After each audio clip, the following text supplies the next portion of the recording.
11ویں امام علیہ السلام کا یہی شاہکار ہے۔ اگر آپ دیکھیں تو 12ویں امام علیہ السلام تو غیبت میں، لیکن ان سے پہلے کے جو 3 امام ہیں وہ کم سینی کے اندر گئے ہیں۔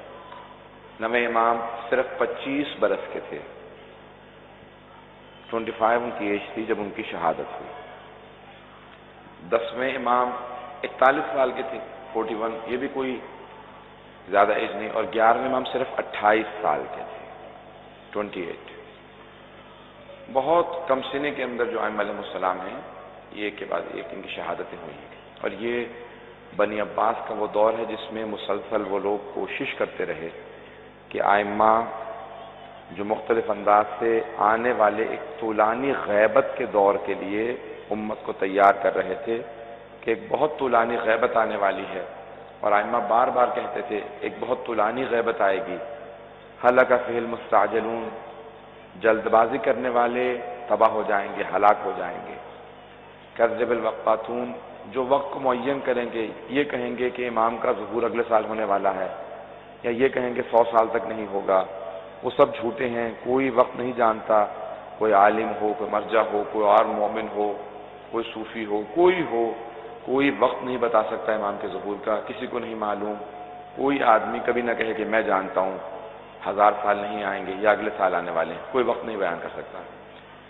تو یہ مختلف ادوار کے لیے ائمہ تیار کر رہے تھے، خصوصاً یہ جو آخری 3 امام تھے انہوں نے ذہنوں کو تیار کیا تاکہ لوگوں کو معلوم ہو غیبت میں کیسے وقت گزارنا ہے۔ 11ویں امام نے بھی اسی انداز سے کیا کیا کہ اپنے ایک وکلا کا جال بچھایا اور 12ویں امام کا مسلسل تعارف کرواتے رہے۔ جواسیس یعنی جاسوس بیٹھے رہتے تھے امام کے گھر پہ، خواتین خدمت کی غرض سے، مرد آتے تھے باہر کھڑے رہتے تھے کہ سب کو معلوم تھا پیغمبر اسلام کہہ گئے میرے 12 وصی ہوں گے، تو 11ویں امام یہ ہیں، 12ویں نے انہیں کے ہاں آنا ہے، تو کسی طریقے سے جب معلوم ہو تو ان کو اسی وقت قتل کر دیا جائے، شہید کر دیا جائے۔ یہ بڑے بڑے دشمنوں کی سازش تھی۔ تو 11ویں امام علیہ السلام بے انتہا اختناق میں، بے انتہا کہہ لیجئے کہ ان کے اوپر جاسوس بیٹھے رہتے تھے، لیکن پھر بھی وہ اپنے پیغام کو پہنچاتے تھے۔ ایک بہت بڑی سازش قرآن کے خلاف شروع ہوئی 11ویں امام کے دور میں، اور اس میں کوشش یہ کی گئی، اسحاق کندی نامی ایک بہت بڑا عالم تھا، اس نے کوشش یہ کی، جو منحرف ہو جاتے ہیں بعض اوقات لوگ جب زیادہ پڑھ لکھ جاتے ہیں اور ان کی صحیح رہنمائی نہیں ہوتی، صحیح تربیت نہیں ہوتی، تو کیا ہوتا ہے کہ وہ قابلیت کی وجہ سے بعض اوقات گمراہ ہو جاتے ہیں۔ ائمہ کی مسلسل خدا کی طرف سے مسلسل ہدایت کی ضرورت ہوتی ہے انسان کو صراط مستقیم پہ رہنے کے لیے۔ تو اسحاق کندی جو ہے بہت قابل تھا، اس نے کتاب کا نام رکھا، ابھی کتاب چھپی نہیں تھی لیکن مشہور ہو گئی، کتاب کا نام رکھا التناقض فی القرآن، قرآن میں تناقض ہے، معاذ اللہ یعنی کنٹرڈکشن ہے، قرآن میں تضاد پایا جاتا ہے۔ اس نے کتاب لکھنا شروع کر دی، اور یہ 11ویں امام کا دور تھا، ہر جگہ مشہور ہو گئی، لوگ بڑے پریشان ہوئے کہ یہ آدمی 20 سال سے ایک کتاب لکھ رہا ہے، ابھی چھپی نہیں ہے لیکن 20 سال میں شہرت ہو گئی کہ یہ ثابت کر رہا ہے قرآن میں کنٹرڈکشن تضاد ہے، ہر جگہ باتیں ہونے لگیں۔ 11ویں امام کا دور آیا تو آپ نے اپنے ایک شاگرد سے کہا کہ تم اس سے قریب ہو جاؤ، کہ مولا اس سے قریب ہونے کا فائدہ کیا ہوگا؟ آپ نے کہا قریب ہو جاؤ، میں بتاؤں گا فائدہ کیا ہوگا۔ صرف قریب ہو جاؤ، وہ تم پہ اعتماد کرنے لگے، وہ تم پہ ٹرسٹ کرنے لگے، جب قریب ہو جاؤ گے میں بتاؤں گا، تمہاری تربیت کروں گا کیسے سوال کرنا کا۔ اچھا مولا، تو وہ امام کا شاگرد ہر روز جا کے اسحاق کندی کی خدمت کرنے لگا اور جا کے اس کی کتابوں کو صحیح کر کے رکھتا، ایسے ویسے۔ وہ سوچ رہا تھا کہ امام کہیں گے کتاب چرا لو، کا نہیں، ایک سوال کہوں گا اس سے سوال کر لینا۔ جب ایک دن اسحاق کندی نے دیکھا کہ بہت قریب ہو گیا، وہ اس پہ ٹرسٹ کرنے لگا ہے، تو بہرحال اس کو کتابیں لے جانے دینے لگا۔ اب اس نے کہا مولا میں بہت قریب ہو گیا ہوں، اب بتائیے کام کیا ہے؟ امام نے کہا اس سے صرف ایک سوال کر لینا، یہ سوال سمجھنے کی کوشش کیجئے گا۔ امام نے کہا صرف ایک سوال کر لینا۔ کہا مولا کیا سوال کروں؟ کہا اس سے سوال یہ کرنا کہ تم اتنی مدتوں سے یہ کتاب لکھ رہے ہو کہ قرآن میں کنٹرڈکشن ہے، قرآن میں تناقض ہے، قرآن میں تضاد ہے، قرآن کی باتوں میں ٹکراؤ ہے، ایک بات دوسرے سے ٹکراتی ہے، تو یہ بتاؤ کیا تم نے آیات کو ویسے سمجھا ہے جیسا کہ اللہ جس نے قرآن نازل کیا ہے اس نے سمجھانا چاہا ہے؟ بہت سے لوگ سمجھ گئے، بہت سے لوگوں کو شاید تھوڑی اور وضاحت کرنی پڑے گی۔ کہ یہ پوچھو اس سے کہ تم نے قرآن کے معنی کو ویسا سمجھا جیسا اللہ نے سمجھانا چاہا ہے؟ اس نے کہا بس مولا اتنا سا سوال؟ مولا نے کہا ہاں۔ اس بیچارے شاگرد کو بھی مولا کے سوال سمجھ میں نہیں آیا تھا۔ مولا نے کہا بس یہ سوال کر لینا، وہ سمجھ جائے گا میں نے کیا سوال کیا ہے، لیکن یہ مت بتانا سوال کس کا ہے، یہ سوال تم کہنا میرا ہی ہے، تاکہ اپنے طور پہ سوال کرو، میں نے تمہیں سمجھایا تم اپنے طور پہ سوال کرو گا۔ ٹھیک ہے مولا میں سوال کر لوں گا۔ اب وہ اسحاق کندی کے پاس گیا، کہا استاد میرا ایک آپ سے سوال ہے، اگر آپ برا نہ منائیں میرے سوال کا جواب دیجئے۔ کہاں پر خوددار بتاؤ سوال کیا ہے؟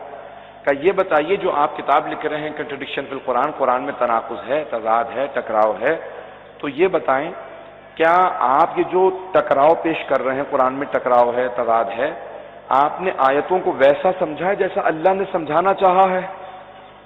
تو ایک مرتبہ وہ خاموش ہو گیا، کچھ دیر سوچتا رہا، کہا یہ تجھے سوال کس نے بتایا ہے؟ کہا تجھے سوال کس نے بتایا؟ کہا میرے اپنے ذہن میں سوچا۔ کہا نہیں تیرے ذہن کی ایجاد نہیں ہے یہ سوال۔ کہا کیوں؟ میں کیوں نہیں سوچ سکتا؟ کہا 20 سال سے میں کتاب لکھ رہا ہوں، میں تیرا استاد ہوں، میرے ذہن میں یہ سوال نہیں آیا۔ جب میرے ذہن میں نہیں آیا تو تیرے ذہن میں کیسے آ سکتا ہے؟ یہ کسی بہت بڑے آدمی کا سوال ہے جو علم کا سمندر ہوگا۔ کہا یہ مجھے امام حسن عسکری نے سوال بتایا۔ اس نے کہا ان کے اللہ طلحہ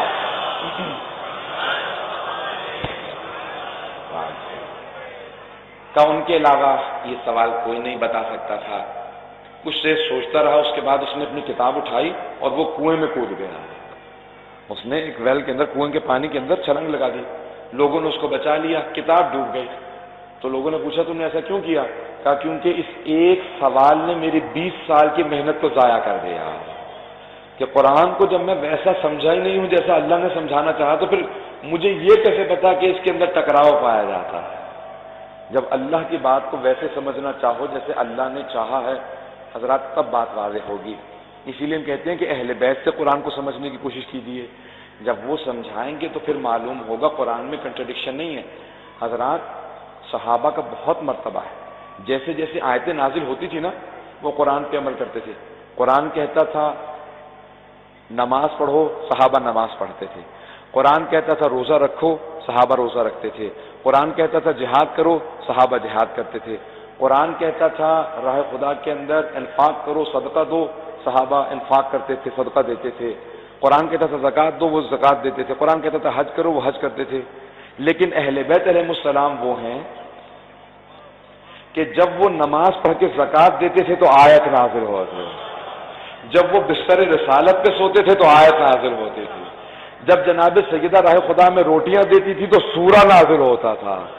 تو اہل بیت وہ ہیں کہ صحابہ جو آیتوں کے منتظر ہیں، آیتیں اہل بیت کی منتظر ہیں کہ اہل بیت کوئی کام انجام دیں تو سوروں کی آیتیں نازل ہوں گی۔ تو حضرات اہل بیت کے فضائل کو، ان کے مقام کو سمجھیں۔ امام حسن عسکری علیہ السلام نے بڑے ہی گہرے انداز سے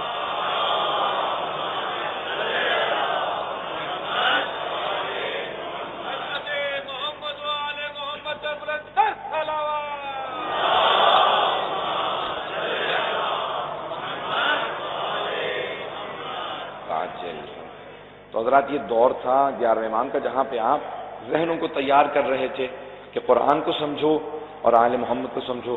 تو مختلف لوگ آتے تھے، سوالات کرتے تھے۔ امام اپنے گھر میں شاہ مرہ کے اندر جہاں پہ آپ کے بابا کا روضہ بھی تھا، آپ نے پورا اہتمام کر رکھا تھا، تو آپ مسلسل جتنی بھی اس وقت نہضتیں تھیں، تحریکیں تھیں، سب کو تعارف کروا رہے تھے کہ اہل بیت علیہ السلام سے سمجھنے کی کوشش کرو۔ آج ایک تفسیر بھی موجود ہے جسے منسوب امام حسن عسکری علیہ السلام کا منسوب ہے، لیکن لازمی نہیں کہ سب کچھ امام کا ہو، کیونکہ ان کے شاگردوں سے کوتاہی ہو سکتی ہے سننے میں، سمجھنے میں۔ تو اس لیے انہوں نے لکھا کہ امام نے جیسا بتایا تھا، لیکن ہر چیز ہمارے علماء کہتے ہیں کہ یہ امام سے نہیں ہے، لیکن انہوں نے اپنے طور پہ کوشش کی کہ امام نے جو کچھ کہا اور جتنا یاد رہا انہوں نے لکھ دیا۔ تو امام نے مختلف شاگردوں کو تیار کیا اور بہت بڑے بڑے راویان حدیث کو تیار کیا، بڑے بڑے علماء کو تیار کیا۔ اس کے فوراً بعد اصول کافی لکھی گئی، بڑی بڑی کتابیں لکھی گئیں حدیث کی، شیعہ سنی دونوں مکتب ہے فکر کے اندر۔ تو 11ویں امام نے سارے کے سارے اس زمانے کے مؤمنین کو، مسلمانوں کو تیار کیا کہ دیکھو رسول خدا نے جو وعدہ کیا تھا وہ پورا ہوگا۔ حضرات آج میں صرف ایک اور دو باتیں پیش کروں گا 11ویں امام کی زندگی سے، اور پھر 11ویں امام کے جو شہادت کے اور آخری امامت کے دور ہیں اس کے متعلق بات کرنا چاہتا ہوں۔ صلوات علی محمد وعلی محمد۔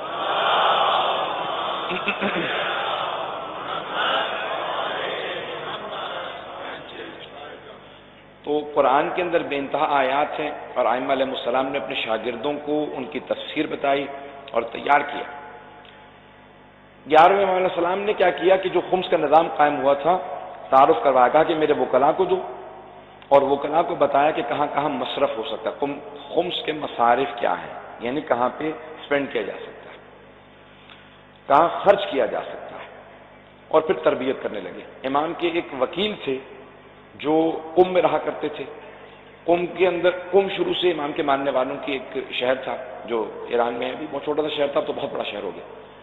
تو وہاں سے ایک وکیل امام کا گیا، اور ساتھ میں ایک شیعہ نے کہا کہ میں نے کہا میں جانا چاہتا ہوں تاکہ دیکھوں تو صحیح کہ 11ویں امام کے بعد وہ 12ویں امام کون ہوں گے جو پوری دنیا کو عدل و انصاف سے بھر دیں گے جیسے وہ ظلم و جور سے بھر چکی ہوگی۔ کہا میں جا کے امام سے پوچھوں گا۔ اب وہ آئے، جب سامرے آئے نا تو امام علیہ السلام نے فوراً اشارہ کیا، کہا کہ آج کا اپنا خمس مجھے مت دو، وہ جو 4 برس کا بچہ بیٹھا ہے نا اسے جا کے اپنا خمس دو، اس سے حساب کتاب کر لو۔ تو وہ شیعہ کہتا ہے کہ امام کے وکیل نے لے جا کے خمس کا حساب دینا شروع کر دیا۔ مجھے تعجب ہونے لگا کہ یہ کیسے امام ایک 4 برس کے بچے کے پاس بھیج دیا، بچے کو کیا معلوم ہوگا؟ تو کہا کہ بچے نے بغیر پوچھے فوراً کہنا شروع کیا، دیکھو اس تھیلے کے اندر اتنے پیسے ہیں، اس تھیلے میں اتنے پیسے ہیں، وہ جس شیعہ نے بھیجا یہ اس کو واپس کر دینا، اسے کہنا ہماری طرف سے ہم نے قبول کر لیا، تمہارے ہمسائے کے اندر ایک غریب آدمی رہتا ہے، یہ پیسے اس کو دے دینا۔ کہا یہ پیسے ہم نے قبول نہیں کیے۔ کہا مولا کیوں؟ کہا اس کے اندر اتنے پیسے ہیں لیکن جس شیعہ نے بھیجی ہے نا اس نے اپنے ہمسائے کا حق مار رکھا ہے، اپنے بھائی کا حق مار رکھا ہے، ہم غصبی پیسوں سے خمس نہیں لیتے ہیں۔ کہا اسے کہنا واپس کر دے۔ پھر کہا کہ یہ جو تمہارا تھیلا ہے نا اس کے اندر اتنے دینار ہیں، اتنے درہم ہیں۔ کہا نہیں مولا اس میں اتنے نہیں، اس سے زیادہ ہیں۔ امام نے کہا نہیں، ابھی بیٹھ کے گن، جتنے میں نے بتائے ہیں اتنے ہی ہوں گے۔ تو انہوں نے گننا شروع کیا،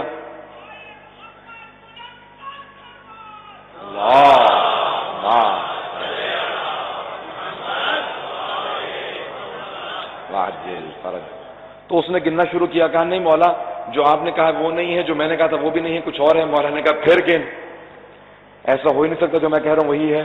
اب وہ جو ساتھ میں شیعہ آیا تھا وہ دیکھنے لگا تعجب سے کہ کیسے اس بچے کو ہر چیز معلوم ہے۔ اس نے دوبارہ گنا، کہا مولا جو آپ نے کہا تھا بالکل ویسے ہی، اتنے ہی درہم ہے، اتنے ہی دینار ہے۔ امام نے کہا یہ پیسے میں نے قبول کیے، جب واپس جاؤ گے تو تمہاری بستی کے اندر ایک بیوہ خاتون رہتی ہے، اس کے پاس یتیم بچے ہیں، ہماری طرف سے یہ خمس کے پیسے اس بیوہ خاتون کو دے دینا۔ تو اب وہ شیعہ بیٹھا تھا، اس نے تعجب کیا، کہا مولا آپ کون ہیں اور یہ آپ سب کیسے جانتے ہیں کہ بغیر تھیلا کھولے آپ کو معلوم ہے کتنے پیسے رکھے ہیں؟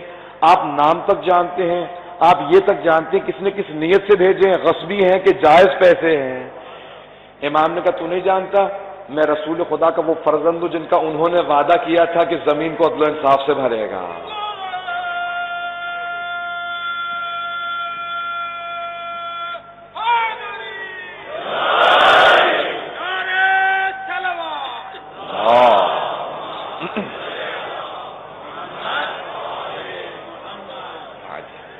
تو آپ نے غور فرمایا نا، 11ویں امام نے ذہنوں کو تیار کرنا شروع کر دیا کہ سب لوگ ذہن اپنے ابھی سے ذہن نشین کر لیں کہ ایک 12ویں نے آنا ہے اور ان کی غیبت ہے، 2 طرح کی غیبت ہے، غیبت صغریٰ ہے، غیبت کبریٰ ہے۔ تو فوراً 11ویں امام نے ذہنوں کو تیار کیا اور فوراً وابستہ کرنا شروع کیا، کہ ابھی سے ذہن نشین کر لو ایک 12واں آنے والا۔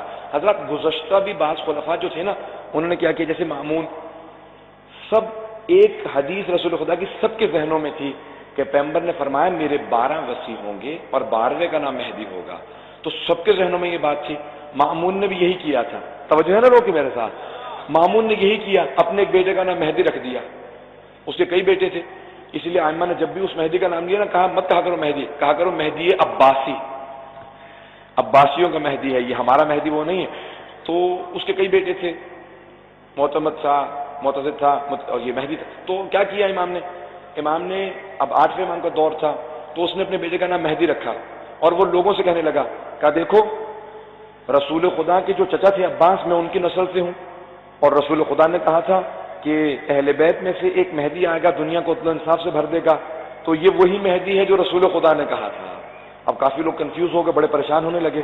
تو اکثر اوقات وہ بلایا کرتا تھا، آواز دیتا تھا بیٹا مہدی کہاں ہو، جیسے آواز دیتا تھا نا تو سارے کے سارے لوگ متوجہ ہوتے تھے، کہتے تھے وہ مہدی ہے یا نہیں ہے؟ تو 8ویں امام تعظیماً کھڑے ہو کے کہتے تھے وہ جو مہدی جس کے ہم انتظار میں ہیں اس کا باپ بھی اس کی تعظیم میں کھڑا ہوتا ہے، اور جس کو یہ مہدی کہتے ہیں، کبھی یہ مارتے ہیں کبھی بھائی مارتے ہیں، اسے کچھ معلوم ہی نہیں ہے کہ ہم جس مہدی کے منتظر ہیں وہ اللہ کی حجت ہے۔ تو ہر امام نے تاکید کی ہے کہ دیکھو پہچاننے کی کوشش کرو، جو حجت خدا ہوگا اس کے بے انتہا علامات ہوں گی، وہ اللہ کا نمائندہ ہے۔ تو اب 11ویں امام سارے اذہان کو تیار کر رہے ہیں، ہر ماننے والے کو، ہر جاننے والے کو، ہر مسلمان کو متوجہ کرتے تھے، یاد رکھو غیبت آئے گی، بہت سے لوگ ہلاک ہو جائیں گے۔ اور پھر امام نے کثرت سے لوگوں کے اندر، اچھا کئی لوگوں کو یہ شبہ تھا کہ بھئی جواسیس جاتے رہتے تھے، جاسوس آتے تھے، اور اکثر خواتین اندر آتی تھیں، کہتی تھی امام کی ازواج کے اوپر نگاہ رکھنا، جب بھی ولادت کے آثار ہوں فوراً جا کے خبر کر دینا بادشاہوں کو۔ تو حضرات جس طرح سے جناب ابراہیم کا کبھی معلوم ہی نہیں تھا نمرود کو کہ ان کی ولادت ہونے والی ہے، کیونکہ اللہ کا وعدہ تھا کہ ایک بچہ آئے گا، وہ جوان ہوگا، ابراہیم بنے گا، نمرود کو شکست دے دے گا۔ اسی طرح سے اللہ نے وعدہ کیا تھا جناب موسیٰ کے لیے کہ جناب موسیٰ کی ولادت ہوگی، جوان ہوں گے اور فرعون کو شکست دے دیں گے۔ تو اسی طرح سے اللہ نے وعدہ کیا تھا کہ کوئی مہدی برحق آئے گا۔ تو اب وہ سارے کے سارے عباسی جو تھے وہ بار بار امام حسن عسکری علیہ السلام کی ازواج کی جاسوسی کے لیے خواتین کو بھیجتے تھے، کہتے تھے بس ملنے چلی جایا کرو، دیکھا کرو کہ آثار ولادت تو نہیں ہے، اور آثار ولادت ہمیشہ چھپے رہتے تھے۔ تو جب جیسے ہی امام حسن عسکری علیہ السلام نے ایک رات نیمہ شعبان کی رات میں اپنی پھپھی جناب حکیمہ خاتون سے کہا کہ پھپھی جان آج رات ہمارے گھر میں رک جائیے گا، کیونکہ وہ جو 12ویں کے لیے رسول خدا نے وعدہ کیا تھا آج اس کی آمد ہے۔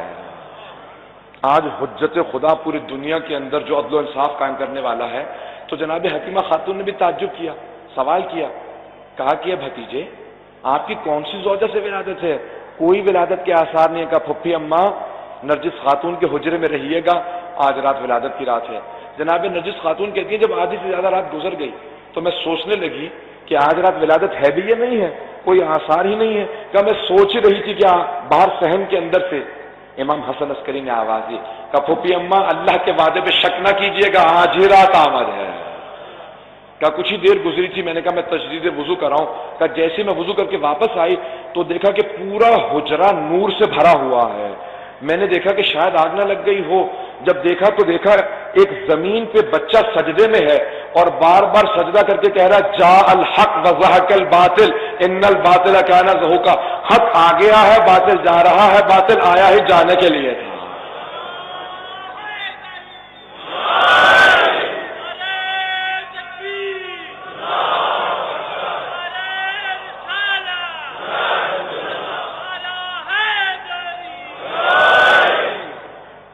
آپ نے غور فرمایا؟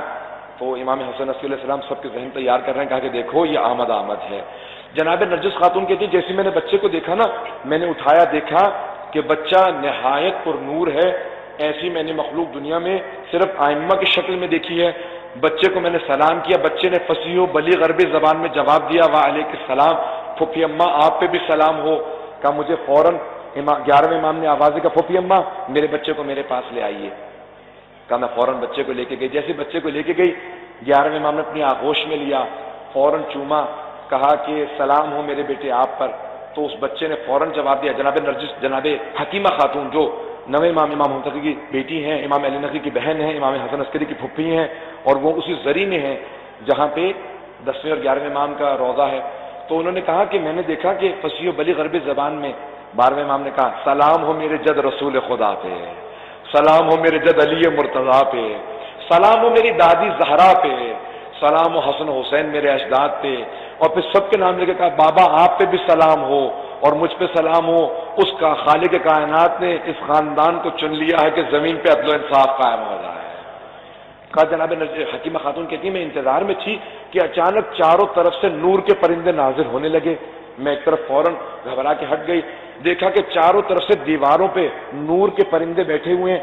ایک پرندہ بار بار آتا ہے نور کا، جیسے پرندہ نما ایک چیز ہے، بار بار آتا ہے، 12ویں امام کے کان میں کچھ کہتا ہے پھر چلا جاتا ہے۔ میں بڑی پریشان تھی۔ اچانک 11ویں امام علیہ السلام نے کہا پھپھی اماں یہ ملائکہ ہیں جو اللہ کی طرف سے آسمان سے نازل ہوئے ہیں، اور یہ جو آپ بار بار دیکھتی ہیں نا کہ کان میں آ کے میرے بیٹے سے کچھ کہتا ہے، یہی جناب جبرائیل ہیں جو کہتے ہیں کہ آپ اللہ کے ولی ہیں، ملائکہ نے آپ کو سلام بھیجا ہے۔ تو یہ پورا کا پورا نظام ہستی رسول خدا کے 12 وصی ہیں، رسول خدا کی آل ہیں، ذریت ہیں، تو ہم ایک 12ویں امام کے قائل ہیں جو غیبت میں ہیں۔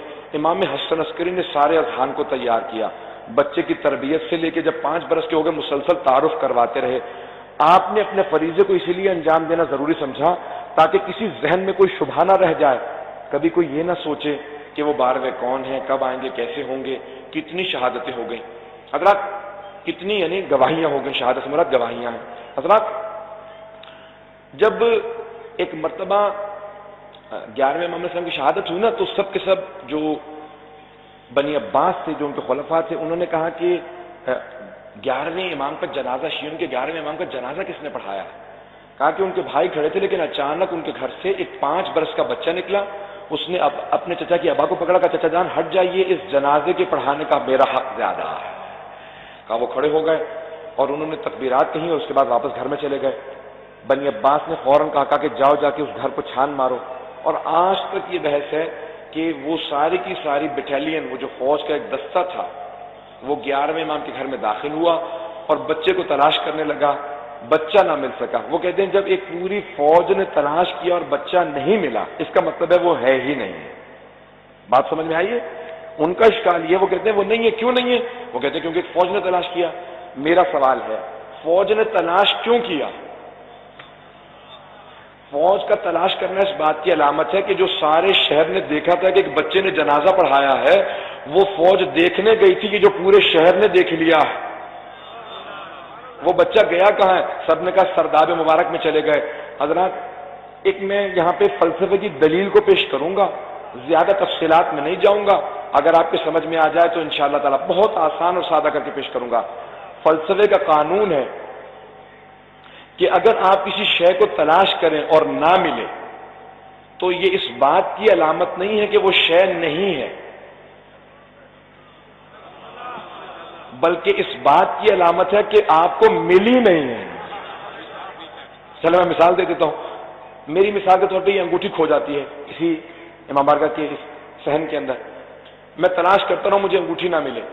انگوٹھی کا اس صحن میں مجھے نہ ملنا اس بات کی علامت نہیں ہے کہ انگوٹھی یہاں نہیں ہے، بس یہ علامت ہے کہ مجھے نہیں ملی۔ تو حضرات اس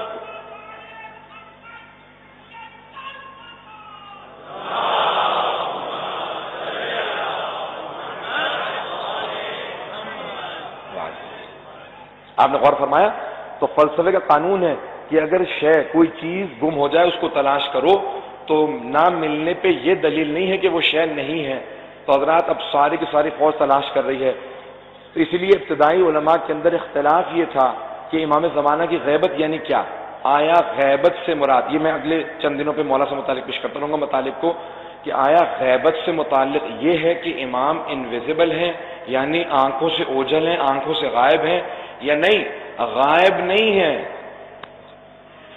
سامنے ہوتے ہیں لیکن پہچانے نہیں جاتے، کیونکہ غیبت کی اقسام ہیں، قرآن نے غیبت کی اقسام پیش کی ہیں۔ ایک ہے غیبت کے انسان غائب ہے، آنکھوں سے اوجھل ہے، اور ایک نہیں، غائب نہیں ہے لیکن پہچان میں نہیں آتا۔ جیسے جناب یوسف کے بھائی جب مصر پہنچے، جناب یوسف عزیز مصر بن چکے تھے، سب بھائی دیکھ رہے تھے لیکن پہچان نہیں رہے تھے کہ یہی یوسف ہے، تو یہ بھی غیبت ہے، یعنی آنکھوں کے سامنے پہچانے نہیں جا رہے۔ تو علماء میں اختلاف اس بات پہ ہے کہ آیا امام زمانہ آنکھوں سے غائب ہیں یا غائب نہیں ہیں، دیکھنے میں آتے ہیں، پہچانے نہیں جاتے۔ حضرات امام اگر چاہیں تو غائب ہو جائیں اور چاہیں نظر آئیں، پہچانے نہ جائیں۔ اب سیرہ حلبیہ جو ہمارے اہل سنت والبرادران بھائیوں کی ایک سیرت نبوی ہے، وہیں سے پیش کر رہا ہوں، جلد اول میں، پیغمبر مکے میں ہے، اور دلیل کے طور پہ پیش کر رہا ہوں بات کو، پیغمبر اسلام مکے میں ہے۔ صرف 2 دلیلیں پیش کروں گا، تفصیلات میں نہیں جاؤں گا، کیونکہ میں خود اگر 12ویں امام پہ چاہوں تو ایک سے زیادہ شرح پڑھ سکتا ہوں، کئی دلیلیں موجود ہیں، خود میرے پاس ایک انسائکلوپیڈیا موجود ہے، 12ویں امام کوئی مختصر موضوع نہیں ہے، یہ خود کئی اشروں کا موضوع ہے۔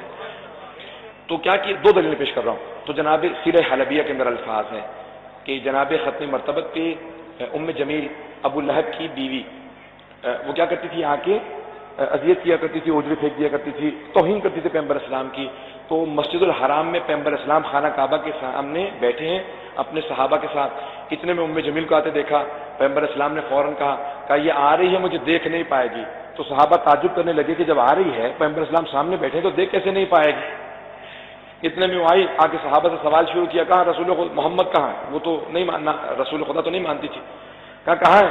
اور بہت کچھ کہا، اس کے بعد چلے گئی. پیغمبر اسلام نے کہا دیکھا یہ مجھے دیکھ نہیں پائی، اب اگر آئے گی تو دیکھ پائے گی. کہا اب اگر آئے گی تو دیکھ پائے گی. کہا یا رسول خدا یہ کیا چیز ہے؟ کہا میں قدرت رکھتا ہوں، اختیار رکھتا ہوں خدا کی طرف سے، جسے چاہتا ہوں نظر آتا ہوں، جسے چاہتا ہوں نظر نہیں آتا. حضرت آج تک علامہ مجلسی نے 24 معجزات بدن جس میں رسول خدا کے لکھے ہیں. آج تک آپ نے دیکھا ہوگا بعض اوقات پتھروں پہ پیغمبر اسلام کے نشان ہیں. توجہ ہے لوگوں کی؟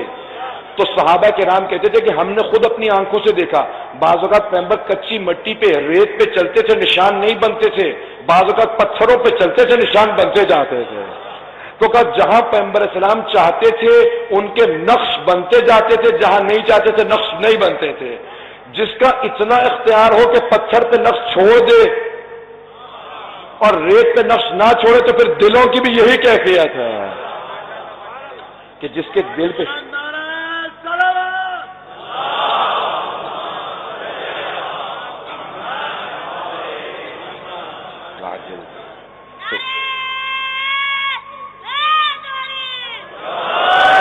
تو حضرات 11ویں امام علیہ السلام نے ہر ذہن کو تیار کیا کہ پہچان بھی لو، جان بھی لو، دیکھ بھی لو، یاد بھی رکھو اور دوسروں تک پہنچاؤ کہ 12واں آ چکا ہے، غیبت میں جانے والا.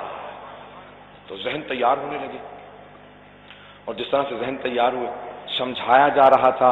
دیکھو یہ غیبت، دیکھیں حضرات ائمہ علیہ السلام نے ہمیشہ کہا کہ ہم قادۃ الامم ہیں، امتوں کے قائد ہیں.